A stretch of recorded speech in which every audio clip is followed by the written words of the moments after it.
While this year's wide receiver class may lack an Andre Johnson, Larry Fitzgerald, or Calvin Johnson type of franchise wide receiver, I think there is some good talent at the top of this draft that can come in and contribute to an NFL franchise as a big-time playmaker for many years to come. And there's also good depth to be had throughout this draft at the wide receiver position. If you miss out on one of those guys early, you could potentially find a solid starter in the second, third, fourth, and fifth round. For teams that are looking to jump on board this recent expansion of the roles of tight ends and NFL offenses, the pickings are very slim in this year's tight end classes. I only see a couple of guys that could really come in and make a solid contribution and a big impact to an NFL offense. A sleeper in this wide receiver class to me is Tommy Streeter from the U. He's 6'5", 220 pounds, and can absolutely fly. If you're a team drafting around the third or fourth round, and you're looking for a guy that you can work with for a couple of years and get his wide receiver and football skills to step up to where his physical tool set is, you're talking about somebody that could become a big-time NFL wide receiver, and you only had to spend a third or fourth round pick to get it. Now, there are some guys in this draft that I think are very underrated. Nick Toon from Wisconsin is one of them. His father being former New York Jet wide receiver Al Toon. He comes from a program in Wisconsin where you know they learn the basic fundamentals. He's a solid route runner. He's a good run blocker. Looks the ball into his hands on a consistent basis. Is not afraid to go over the middle. A very smart, tough young man that I think if you're looking for a possession receiver in the third or fourth round, you'll be very pleased with what you get out of Nick Toon. Marvin McNutt from Iowa is another guy that I think is highly underrated. He's 6'3", 215 pounds or so, and while everybody sits there and looks at him and says, maybe he could be a possession receiver, I think scouts and draft nicks need to look a little closer. His speed is better than you think, and his short area quickness is a little bit better than you think. And while Iowa's not exactly known for producing great skill position talent, Marvin McNutt produced at a high level last year at Iowa. He was a stud. And I think a team taking him in the fourth round will be surprised at just how good of a receiver he could become at the NFL level. One thing that I think is a constant for receivers to have success in the NFL is whether it be a deep speed, short area quickness, precise route running, physicality at the line of scrimmage, whatever, you have to be able to get separation from NFL defenders. And when I watched Alshon Jeffrey at South Carolina, a lot of times I saw a guy that didn't have great speed, didn't have great quickness, didn't run the best routes, and while he was incredibly physical, still struggled a lot of times to get separation from college defensive backs. Now what happens when he goes to the NFL level and he doesn't have all these other attributes and he faces corners that are bigger, stronger, and faster?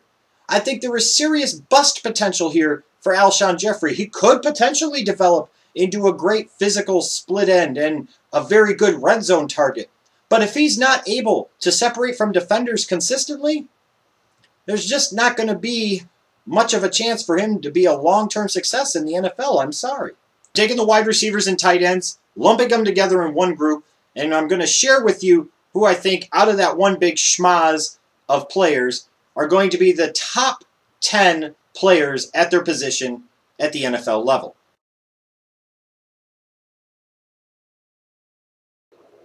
Mohamed Sanu from Rutgers. While I don't see him as a Kenny Britt type of receiver that's going to be a huge playmaker, I do see a guy that could potentially develop into at least a solid #1 wide receiver in the NFL. He has decent size, demonstrates an ability to get separation from defenders. He's shown me that he's able to make catches on a consistent basis. One of the biggest questions for Sanu heading into the NFL is if he'll be able to stay healthy, as he battled a lot of injuries in his sophomore year. But he's definitely a guy that shows me a lot of upside and is perhaps maybe even a bit under the radar for NFL scouts. T.Y. Hilton from Florida International is 9th on my list. Not only because of the mismatches he can create due to his great straight line speed out of the slot, but also in the NFL, there's a great importance on special teams, and in particular the return game. And that's an area, if nothing else as a rookie, that T.Y. Hilton could potentially come in and really help an NFL team out with his ability to return kicks and return punts. You know, as NFL teams are maybe looking for another Mike Wallace type, I don't think Hilton's upside is as big as Mike Wallace's was coming out of college, but he's definitely somebody that could be a multi-purpose weapon, both out of the slot and as a return man. I can't lie, this 2011 season, I was going through and looking at different prospects. I always start with quarterbacks. And one quarterback I was watching a lot was Nick Foles from Arizona. And as much of a fan as I am of Nick Foles, there was somebody else that always kept jumping off the screen to me whenever I'd watch Foles. It was the guy he was throwing to, Jaron Kreiner, 6'3", 225 pounds. Really showed me the ability to be physical. Showed me he was a very, very good route runner. Displayed very solid hands. There are some both on-the-field issues in terms of health and off-the-field issues with Kreiner. And he didn't exactly blow the roof off the joint with his 40 time at the Combine. But like I've said before, sometimes the 40 times can be overrated. When I look at Kreiner, I see a guy that potentially could be a great possession receiver in the NFL. He might not blow anybody away, but he can run great routes, get open, and make all the tough catches that you need.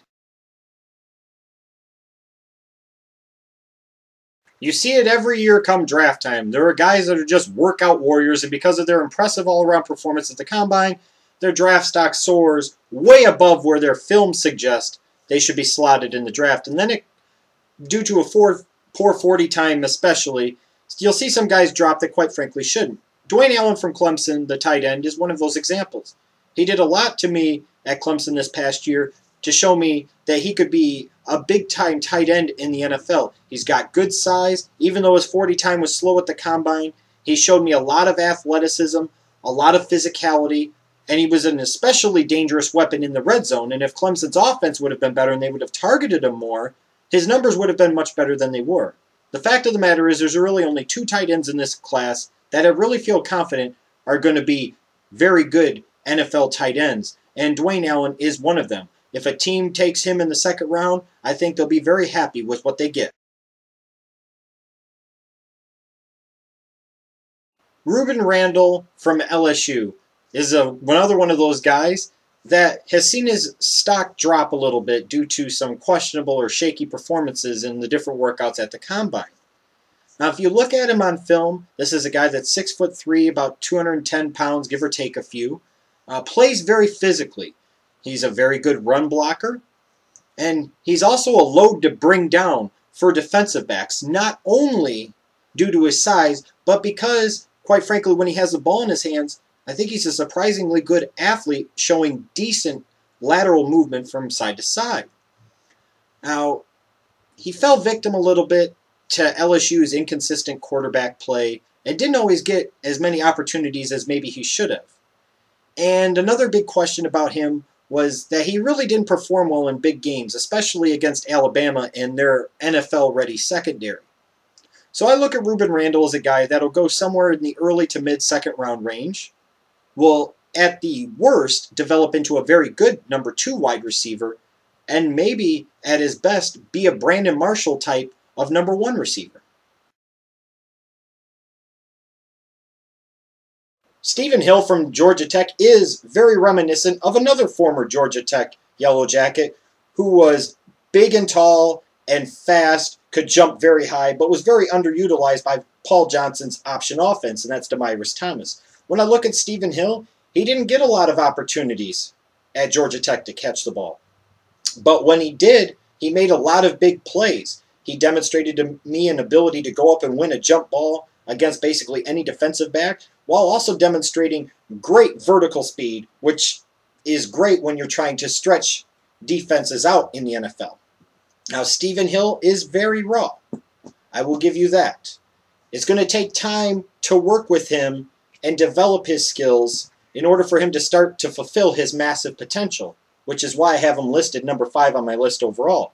In terms of teams where he could potentially go, I think once you get to the Chicago Bears at 19, anywhere in that next 15 to 20 picks is somewhere where you're going to see Stephen Hill get drafted. I would be very surprised if he dropped out of the first round just because of the fact that he is so tall and he is so fast. Somebody's going to fall in love with that. It only takes one team to do so. And it might even be the Chicago Bears. Who knows? If you're looking for the number 1 tight end in this year's draft, look no further than Coby Fleener, the 6'6", 250-pound freak stud from Stanford.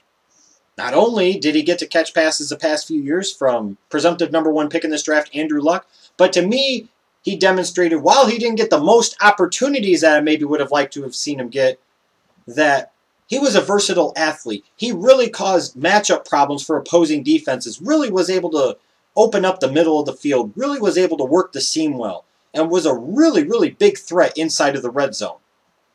For a team looking for a tight end that maybe could produce at a 1,000-yard receiver level, this is your man. Where is his draft market? It could start off with the Bears at number 19 because they've got to make up for the stupid mistake of trading Greg Olsen. You could see the Cleveland Browns desperately want a Coby Fleener at 22 to protect a young quarterback, either a Colt McCoy or maybe if they trade back up into the first round to get a third first-round pick and take Brandon Weeden.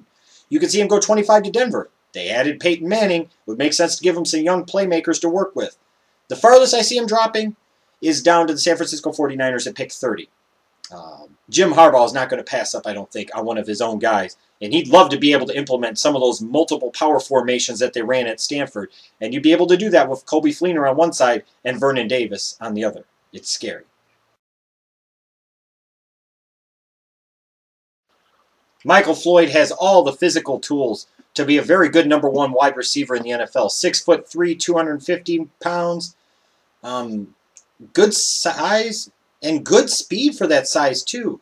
Solid short area quickness, and actually has the ability to stretch the field vertically and win his fair share of jump balls as well. The bottom line is, he could break down the tapes, talk about route running and this and that and everything else. I look at him, he's kind of like a poor man's Terrell Owens in a lot of ways. So I do think he has a big upside. Michael Floyd just has to stop being Michael Floyd's worst enemy. He has to stop getting in trouble with the law, stop drinking and driving, and that type of shit. That, to me, is going to be the single biggest thing that will determine if Michael Floyd is a #1 wide receiver in the NFL. Will he be able to keep his nose clean or not? Michael Floyd's the type of guy that I could see a wide varying range on where he gets drafted. You could see him drop maybe no farther than the Bears at 19 or the Bengals at 21, maybe the Bengals at 17. You could see him go as high as Buffalo at number 10, Carolina at number 9, and yes, even the Jacksonville Jaguars at number 7. As bad as Blaine Gabbert sucks, and he does, at some point in time you have to give him somebody to work with to see if he could become any type of starting quarterback at all. Every year in the NFL draft, there's one really screwy-ass pick that happens towards the top 10. And you could very well see it this year with Michael Floyd going somewhere in the top 10. I love Kendall Wright from Baylor. To me, he's Steve Smith with a touch more explosiveness. This guy is going to be, to me, a stud at the NFL level. He could go to the Houston Texans at 26, maybe the Denver Broncos at 25, maybe the Cleveland Browns at 22. But there's only one team that I want to take Kendall Wright from Baylor. That is a team that is drafting 19th overall. Lovie Smith, Phil Emery, this is your man. This is who you need to improve your offense. Kendall Wright is going to be a big playmaker in the NFL. Book it.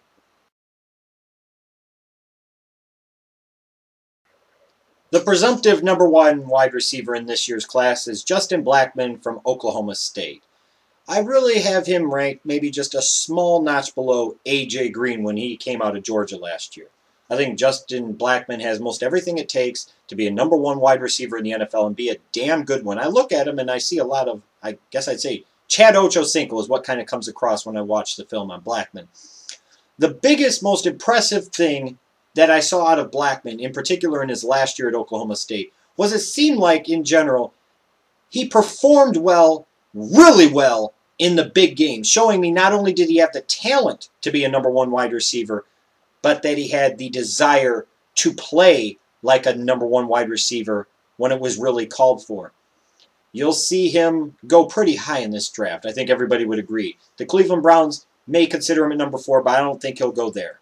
He could go #6 to the St. Louis Rams. That seems to be the place everybody assumes he would go. If for some reason the Rams took like Fletcher Cox at #6, the Jacksonville Jaguars, I'm sure, would swoop up Justin Blackmon in a second.